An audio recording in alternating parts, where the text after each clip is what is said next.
The dining room at Dad's house felt smaller than usual, cramped with tension and the weight of conversations I'd learned to avoid. Thanksgiving dinner had become an annual exercise in endurance since Dad married Christine 3 years ago. She sat at the head of the table opposite him, perfectly coiffed in a cream cashmere sweater, discussing the family's financial future as if I weren't sitting right there.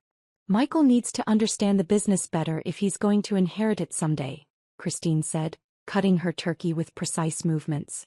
My half-brother Michael, now 22 and fresh out of business school, nodded eagerly from his seat beside her. "Absolutely," Michael agreed. "I've been reviewing the expansion plans for Thompson Construction. The new equipment loan will let us take on those municipal contracts." Dad looked pleased. "The $2 million will cover 3 excavators and a crane. With that equipment, we can bid on the city's infrastructure projects." I kept eating quietly, the same position I'd occupied at these family dinners for years. Since Christine entered our lives, I'd become a tolerated guest at what had once been my family table. "It's wonderful to see Michael taking initiative," Christine said, her tone warm with maternal pride. "Some children understand business responsibility naturally." The pointed glance she threw in my direction wasn't subtle. It never was. "Dad's worked so hard to build Thompson Construction," Michael said. "I want to make sure it stays in the family for generations. Which is exactly why we need to be smart about inheritance planning," Christine continued, setting down her fork to address the table directly. "Richard, we need to discuss your will again." Dad looked uncomfortable. "Christine, maybe Thanksgiving isn't the time." "Actually, it's perfect timing." She looked directly at me for the first time during dinner. "Emma needs to understand her place in this family's financial future." I took another bite of stuffing, saying nothing. Experience had taught me that engaging with Christine's inheritance discussions only made them longer and more painful. "You don't deserve family money," Christine declared, her voice rising with conviction. "Real children get inheritance. Michael is Richard's son and my son. You're just a complication from a previous marriage." The words hung in the air like smoke. Dad stared at his plate, unwilling to contradict his wife but clearly uncomfortable with her directness. "Mom's right," Michael said, though he had the grace to look slightly embarrassed. "I mean, Emma's been out of college for 5 years and she's still renting that tiny apartment. She works at some nonprofit making what, $30,000 a year? She's not exactly contributing to the family's success. Whereas Michael has his MBA and a clear vision for expanding the construction business," Christine added. "When Richard retires, Michael will take over operations. It makes perfect sense for him to inherit the company and the assets." I nodded slightly, acknowledging that I'd heard their position. This wasn't new information. Christine had been making variations of this argument for 3 years, ever since she'd discovered that Dad's original will left everything to me as his only child at the time. "The construction industry requires serious capital investment," Michael continued, warming to his favorite topic. "The $2 million equipment loan is just the beginning. We'll need working capital, expansion funds, maybe acquisition opportunities. That money needs to stay in the business, not get divided up among people who don't understand the industry." "Exactly," Christine said. "Emma works for some environmental group, for goodness sake. What does she know about running a construction company?" "It's habitat restoration," I said quietly. "We restore damaged ecosystems." "See." Christine gestured as if I'd proven her point. "Playing in the dirt for $30,000 a year while Michael is planning to expand Dad's business into a multi-million-dollar enterprise." Dad finally looked up from his plate. "Christine, Emma is still my daughter." "Of course she is," Christine said with false sweetness. "But Richard, you need to think practically. Michael will carry on your legacy. Emma will, well, she'll continue doing whatever it is she does with plants and animals." My phone buzzed on the table. I glanced at it. First National Bank. I let it ring. "See." Michael pointed at my phone. "She can't even afford to keep it on silent mode. Probably bill collectors." Christine laughed. "Or her landlord asking about rent money." The phone buzzed again. First National again. This was unusual. Banks didn't typically call repeatedly on Thanksgiving evening unless something urgent was happening. "Emma," Dad said, "maybe you should take that outside." "It's probably nothing," I said, but the phone was ringing a third time. "Answer it," Christine said impatiently. Maybe it's your nonprofit telling you they can't afford to pay you anymore. I answered the call, putting it on speaker since everyone seemed interested in my financial business. Hello, this is Emma. Ms. Thompson, this is David Martinez from First National Bank. I apologize for calling on Thanksgiving, but we have an urgent situation regarding the Thompson construction business loan. Dad looked up sharply. That's my loan application. I'm sorry, sir, the bank representative continued, but we've had to deny the $2 million equipment loan application.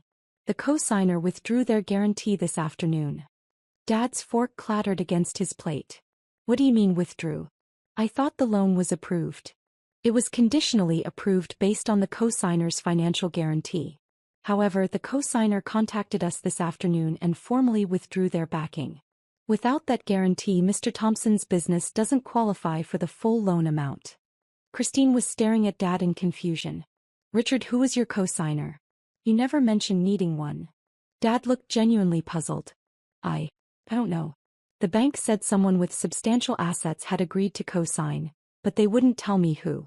They said it was arranged anonymously. The bank representative cleared his throat. Actually, sir, I can discuss that now since the co-signer has withdrawn. The guarantee was provided by Thompson Environmental Solutions, LLC. The table went completely silent. Thompson Environmental Solutions? Dad repeated slowly. Sir. An environmental consulting firm with assets exceeding $12 million. They provided the financial guarantee that made your loan possible. Michael was Googling frantically on his phone. Thompson Environmental Solutions. Here it is. Leading ecological restoration consulting firms specializing in large-scale habitat restoration projects.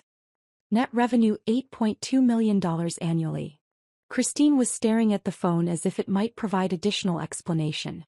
But why would an environmental company co-sign for a construction loan? Ma'am, the bank representative said, the co-signer was quite specific about their relationship to Thompson Construction. They indicated it was a family business consideration.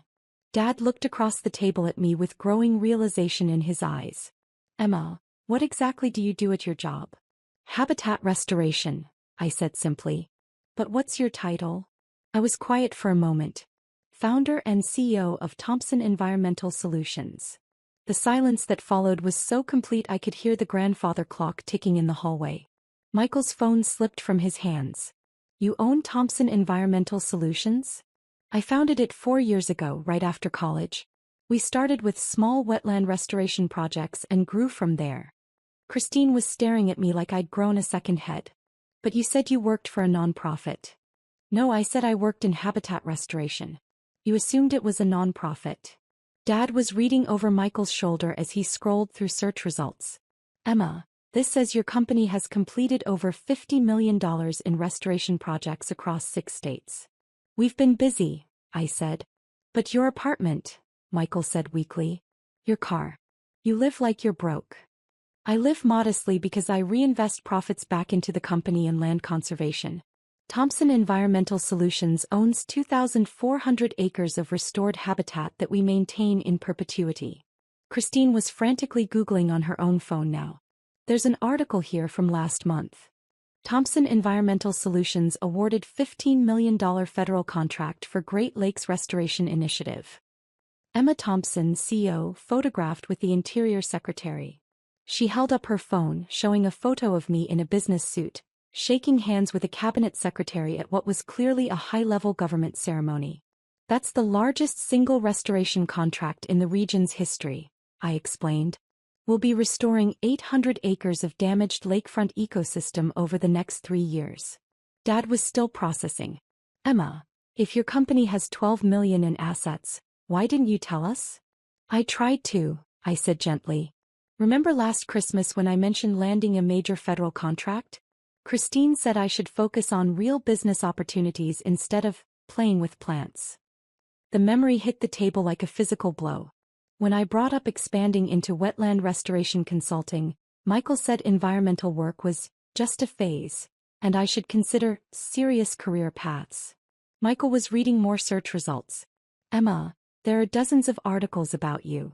Rising star in environmental consulting.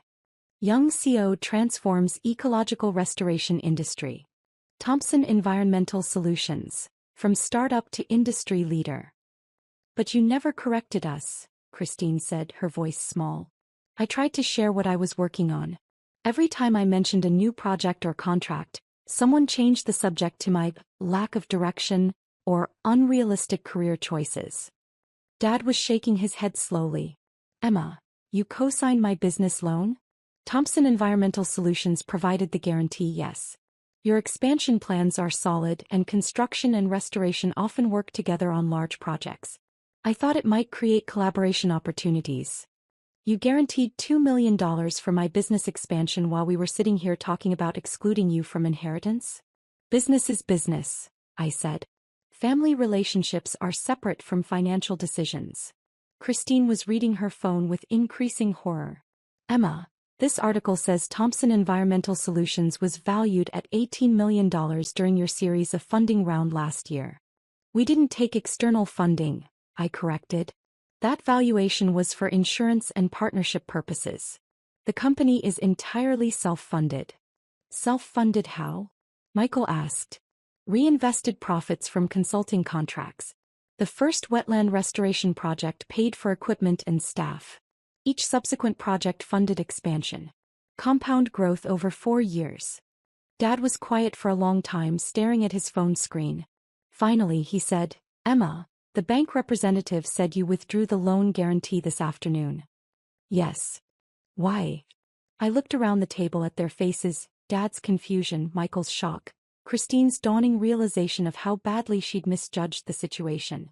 Because this afternoon, before dinner, Christine called me to confirm that I understood I wasn't included in the family inheritance discussion. She wanted to make sure I knew my place in the family financial structure before we all sat down together. Christine's face went pale. I was just trying to be clear about expectations. You were clear, I said. You made it very clear that I'm not considered real family, that I don't deserve family money, and that my career choices make me unworthy of inclusion in family financial planning. Dad was staring at Christine in disbelief. You called Emma this afternoon? I wanted to avoid awkwardness at dinner, Christine said defensively. By telling her she doesn't deserve family money? Richard, you know what I meant. Emma chose a different path. Michael is committed to continuing your business legacy. While Emma was quietly providing the financial guarantee that made my business expansion possible, Dad said. The irony was sinking in. Christine had spent dinner explaining why I didn't deserve family financial support, while I had literally been supporting the family business with a multi-million-dollar loan guarantee. Emma, Dad said quietly, what happens now? With the loan? First National will probably offer you a smaller loan based on Thompson Construction's assets alone. Maybe $800,000 instead of $2 million. You can still expand, just more gradually. And the collaboration opportunities you mentioned? I considered the question. Thompson Environmental Solutions had been awarded several contracts that required construction work. Habitat restoration often involved earth moving, water management, and infrastructure development. There are possibilities, I said. The Great Lakes restoration contract includes significant construction elements. Shoreline stabilization, habitat creation, access road development. If Thompson Construction is interested in environmental construction, there could be substantial subcontracting opportunities. Michael's eyes widened. The $15 million federal contract? Among others. We have 3 major restoration projects starting next year that will require construction partnerships. Dad leaned back in his chair looking overwhelmed. Emma, I owe you an enormous apology. You don't owe me anything, Dad. Yes, I do. We all do. You've built an incredibly successful company while we treated you like a failure. You were supporting our family business while we discussed excluding you from the family. Christine was crying quietly into her napkin. Emma, I'm so sorry. I completely misunderstood your situation. You made assumptions based on what you could see, I said. I don't live a lifestyle that displays wealth, so you assumed I didn't have any. But why? Michael asked. Why live in a tiny apartment and drive an old car if you're worth millions? Because the money isn't for me, I said. It's for the land. Thompson Environmental Solutions exists to restore and protect damaged ecosystems. The profits go toward acquiring more land for conservation, funding research, and expanding our restoration capabilities. You're saving the environment, Dad said, realization dawning in his voice. I'm trying to. Climate change, habitat destruction, species extinction, these are urgent problems that require immediate action. Business profits are just a tool for funding solutions. Christine looked up from her napkin. Emma, can I ask you something personal? I waited. Do you resent us? For treating you so poorly while you were actually more successful than any of us realized. I thought about the question while looking around the table. Dad, who had worked hard his entire life to build a construction business that employed 30 people. Michael, who genuinely wanted to honor his father's legacy. Christine, who had been trying to protect her son's future in the only way she knew how. I don't resent anyone, I said. Success looks different for everyone.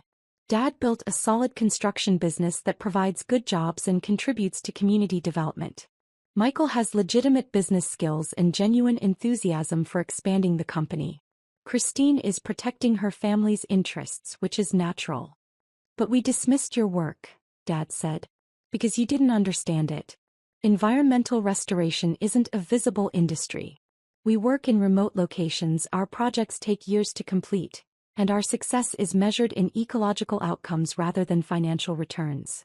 Until now, Michael said, still scrolling through articles about Thompson Environmental Solutions. The financial returns enable bigger projects, I said. But they're not the goal. Dad stood up and walked around the table to my chair. Emma, can I give you a hug? I stood up and hugged him, the first genuine physical affection we'd shared since Christine joined the family. I'm proud of you, he said quietly. I'm sorry it took me so long to understand what you were building. Dad, your construction business matters too. Community infrastructure, job creation, economic development, that's important work. Maybe, he said, but habitat restoration might be more important for the long term. Christine approached us hesitantly. Emma, is there any way I can earn your forgiveness? And maybe learn more about what you actually do? I looked at her, really looked at her for the first time in 3 years. Behind the defensive positioning and maternal protectiveness, she was just someone trying to navigate a complicated family situation. Christine, would you like to visit one of our restoration sites? I think you'd find the work interesting. Really? We're starting a new wetland restoration project next month about an hour from here. It's a 200-acre site that was damaged by industrial agriculture. We're bringing it back to native prairie and wetland habitat. Michael joined us. Emma, could I visit too? I'm curious about the construction aspects. Absolutely. Environmental restoration involves significant earth moving, water management, and infrastructure development. There might be partnership opportunities between our companies. Partnership opportunities? Thompson Environmental Solutions has more restoration contracts than we can handle in-house. We need reliable construction partners for the infrastructure elements. Thompson Construction could specialize in environmental construction, a growing market as more organizations invest in ecological restoration. Dad's eyes lit up. Environmental construction. That could be a whole new business line. The federal contracts alone represent hundreds of millions in construction work over the next decade, I said. Climate change adaptation, ecosystem restoration, green infrastructure, it's a massive emerging market. And Thompson Construction could get in early, Michael said, his business school training kicking in. With the right expertise and equipment, which is exactly what you were planning to buy with the loan. Dad sat back down looking thoughtful. Emma, would you consider reinstating the loan guarantee? Not as family obligation but as business partners. I considered the question. Thompson Construction was a solid company with good leadership and growth potential.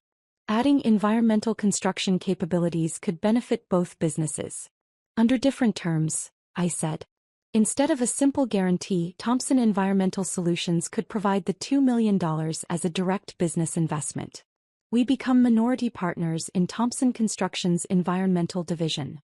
Meaning, we help you develop environmental construction capabilities, provide training and certification support, and guarantee subcontracting work.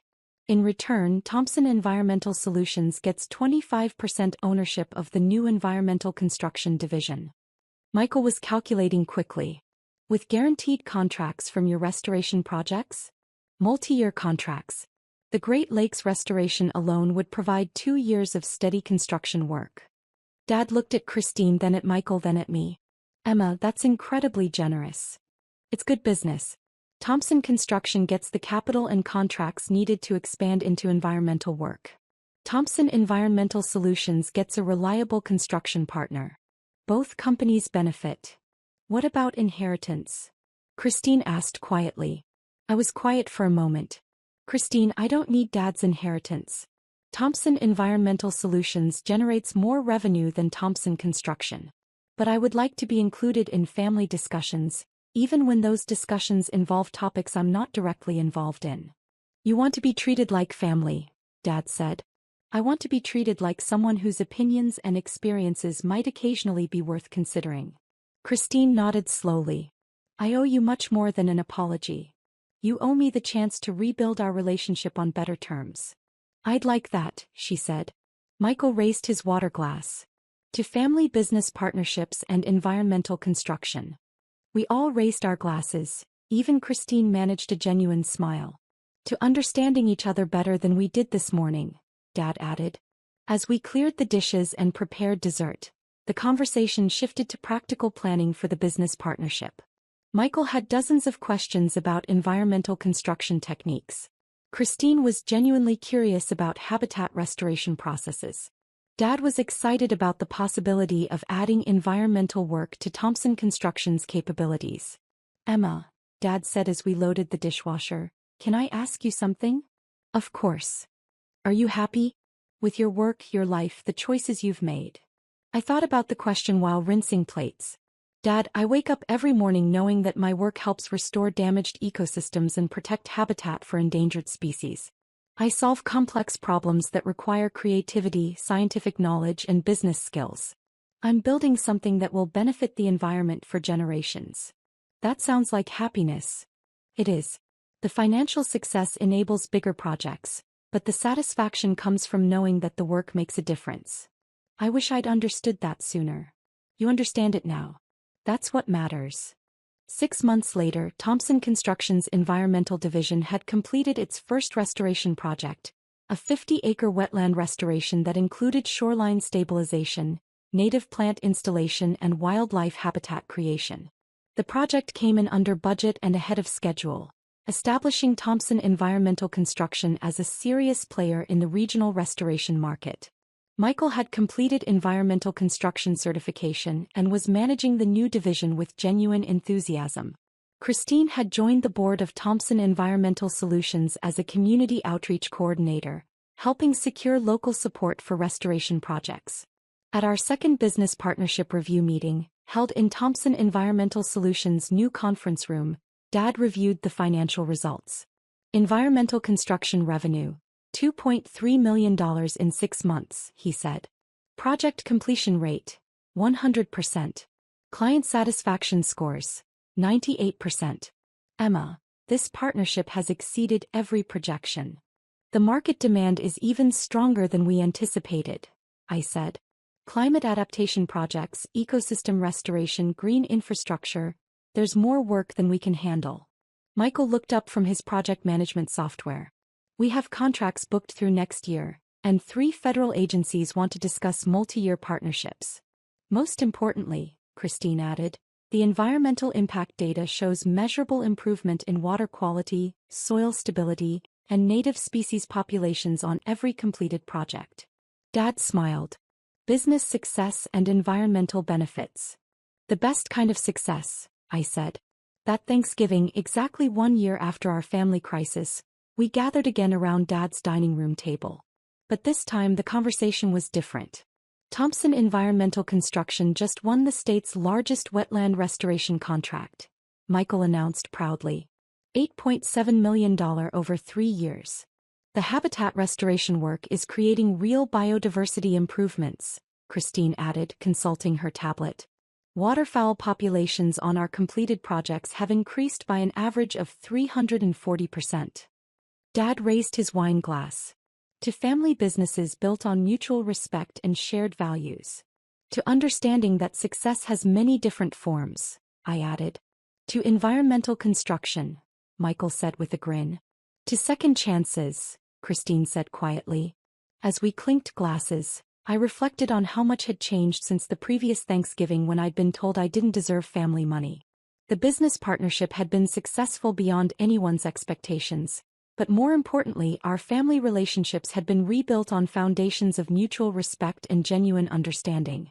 My phone buzzed with a text from our project manager. Great news! The Department of Interior wants to discuss a $25 million multi-state restoration initiative. Thompson Environmental Construction specifically requested as lead contractor. I showed the message to the table. Looks like we'll be busy next year. Good busy or stressful busy? Dad asked. The best kind of busy, I said. Solving important problems with people I trust. And for the first time in years that included my entire family.